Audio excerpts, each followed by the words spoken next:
Imitation jewellery किसे पसंद नहीं है। आप इसे शौक से पहनते हैं या तो फिर ये बजट में इसलिए पहनते हैं। सबसे बड़ा पॉइंट सिक्योरिटी के रीजन से तो आप हमेशा इसे पहनते हैं, क्योंकि कहीं पे भी आपको जाना है तो आप इसे कैरी कर सकते हैं, बिल्कुल भी आपको टेंशन नहीं रहेगा। जी हाँ, ये सब क्लियरिटी तो है हमको, लेकिन हमें इस बात की क्लियरिटी नहीं है कि हम इसकी देखभाल कैसे करें। आज मैंने स्पेशल आप इमिटेशन ज्वेलरी को किस तरह से अपने वार्डरोब में रखे कि वो बिल्कुल भी काली नहीं होगी, उसकी कुछ टिप्स आपके साथ शेयर कर रही हूँ। जी हाँ, क्योंकि ये इमिटेशन ज्वेलरी को अगर आप ठीक से संभाल के रखते हैं तो आप इसे बरसों बरस पहन सकते हैं। मेरे पास कई ज्वेलर्स 15 से 20 साल पुरानी भी है, लेकिन इसका कुछ भी नहीं हुआ है, क्योंकि आप इसको कुछ ऐसे पॉइंट्स ऑफ व्यू है जिस पर आप ध्यान रखेंगे तो आपकी ज्वेलरी बिल्कुल नहीं लगेगी। सबसे पहली टिप्स ये है कि आपको कभी भी इसे इस तरह के वेलवेट के बॉक्स में नहीं रखना है। वेलवेट के बॉक्स में आप रखते हैं क्योंकि आप जब भी ज्वेलर्स के यहाँ से लाते हैं तो ज्वेलर्स आपको वेलवेट के बॉक्स में दे देते हैं, तो आपको लगता है कि ये इसी में बहुत अच्छी तरह से रहेगी, संभाल के रहेगी, इसलिए आप इसमें रखते हैं। परंतु आप जब ज्वेलर्स के यहाँ से लाते हैं तो आजकल बहुत कंपटीशन है, इस कारण भी ये लोग आपको इस तरह के अलग अलग तरह के गिफ्ट बॉक्स में दे देते हैं और इसमें आप लेकर आ जाते हैं। और इस तरह के वेलवेट के बॉक्स बहुत प्यारे लगते हैं, लेकिन क्या होता है कि इसमें जो है केमिकल्स होने के कारण आपकी ज्वेलरी धीरे धीरे काली होनी शुरू हो जाती है। अब आप जब इसमें रखे रहेंगे लॉन्ग टाइम तो 6 महीने से 12 महीने के अंदर आपकी ज्वेलरी जो है उसकी फिनिशिंग ब्लैकिश होनी शुरू हो जाएगी। तो आप बिल्कुल भी भूल कर इस तरह के बॉक्सेस में ना रखिए। इस तरह के बॉक्सेस में हम जब रियल ज्वेलरी लेते हैं तो वो आती है, क्योंकि गोल्ड और सिल्वर को जो है केमिकल्स या तो किसी भी तरह की वातावरण में जो एटमॉस्फेयर है उसमें से वाटर की कोई भी इफेक्ट होती नहीं है, इसलिए आप इसमें रियल ज्वेलरी को रख सकते हैं, लेकिन आर्टिफिशियल ज्वेलरी को रखने की भूल बिल्कुल भी मत कीजिएगा।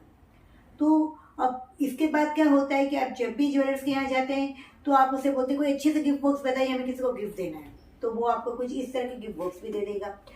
इस तरह के बॉक्स मेरे पास बहुत सारे हैं और मैंने वार्डरोब में रखने के लिए ये डजन लेकर आई थी मार्केट से, और ये एक बॉक्स मुझे 60 रुपीज़ का मिला था।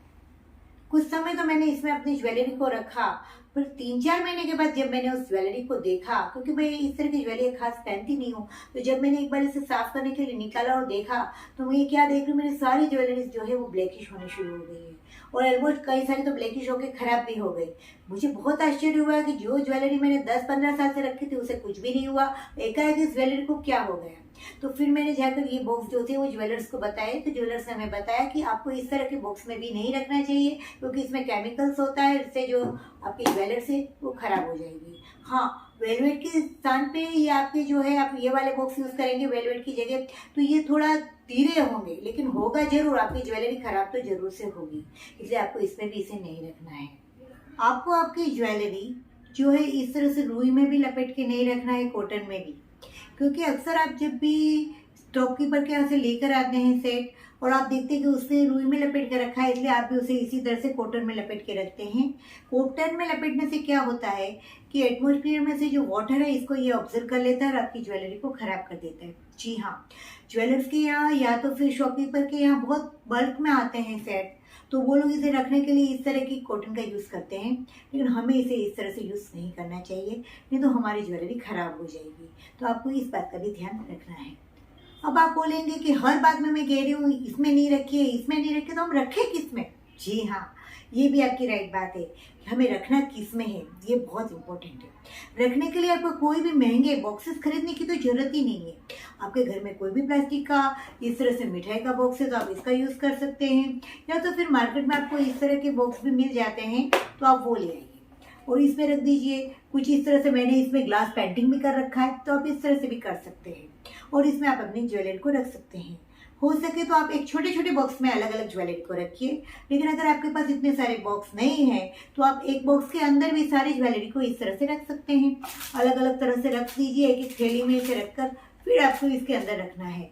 आपको बिल्कुल डायरेक्ट नहीं रखना है, इस बात का आप ध्यान रखिएगा। कभी भी अपनी ज्वेलरी को जो है खुले में नहीं रखना चाहिए। अब क्या होता है, जब भी हम कहीं पर जाकर आते हैं पार्टी में तो हम क्या करते हैं, फिर रात को बहुत थक गए होते हैं तो हम इसे कहीं पर भी रख देते हैं, टेबल पर, फ्रिज पर, कहीं पर भी रख देते हैं, सोचते कल सुबह ही इसको तो रख देंगे, इसकी जगह पे खराब हो जाती है। तो केमिकल रिएक्शन, एटमॉस्फेयर का रिएक्शन इस पर बहुत खराब होता है।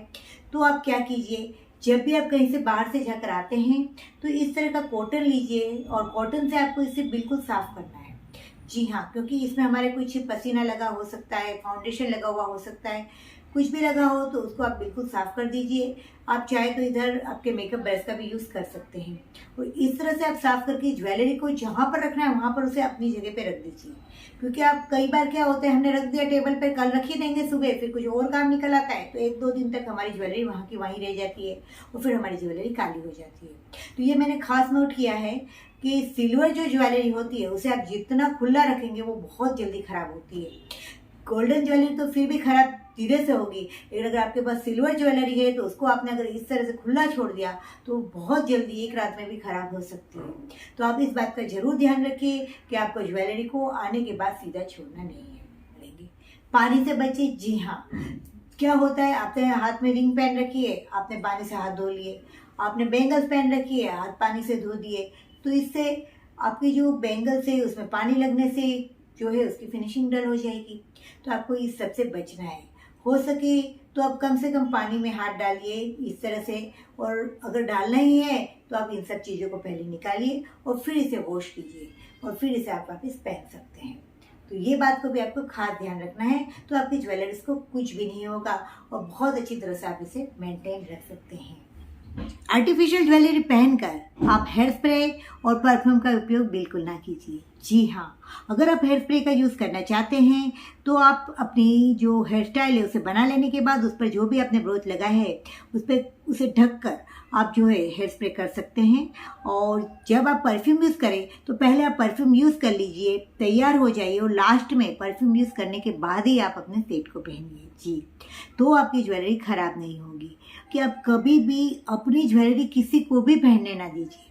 जी हाँ, क्या होता है, आपने एक सेट लिया है, मम्मी पहनेगी, मासी पहनेगी, बहन पहनेगी, दीदी पहनेगी और उसके बाद आप बोलती है अरे मेरा सेट तो खराब हो गया, काला हो गया, मैं तो इतना महंगा खरीद के आई थी, मार्केट से 5,000 का लाई थी, ये ऐसे कैसे हो गया। तो ये हो ही जाएगा, क्योंकि हम सबके जो पसीने हैं जो वो अलग अलग होता है। तो आप किसी को भी किसी का पहना हुआ सूट नहीं होगा और आप उसी पसीने वाली वस्तु फिर आप पहनते हैं, फिर उसमें आपका पसीना लगता है, फिर आपके मम्मी पहनते हैं तो उनका पसीना लगता है, तो वो वस्तु बहुत खराब हो जाती है। तो एक बात है कि आप जब भी कोई सेट खरीदिए एक ही व्यक्ति पहने, घर का हर मेंबर या तो आपके कोई फ्रेंड है उसे पहनने के लिए बिल्कुल भी ना दीजिए। तो आपका ये जो सेट है वो लंबे समय तक अच्छा रहेगा। जी हाँ, और एक लास्ट टिप ये है कि आप कभी भी अपनी ज्वेलरी को घर पे रिपेयर करने की कोशिश ना कीजिए। आप खुद ही ज्वेलर्स बनने की बिल्कुल भी कोशिश ना कीजिए। आपको लगता है अरे इसमें क्या है, इतना नंगी तो निकला है, अभी हम फेविक्विक लगा देते हैं, हो जाएगा। और आप जब फेविक्विक लगाएंगे तो उतना भाग जो है डल हो जाएगा और बाकी का भाग चमकता रहेगा, तो आपका पूरा सेट बेकार।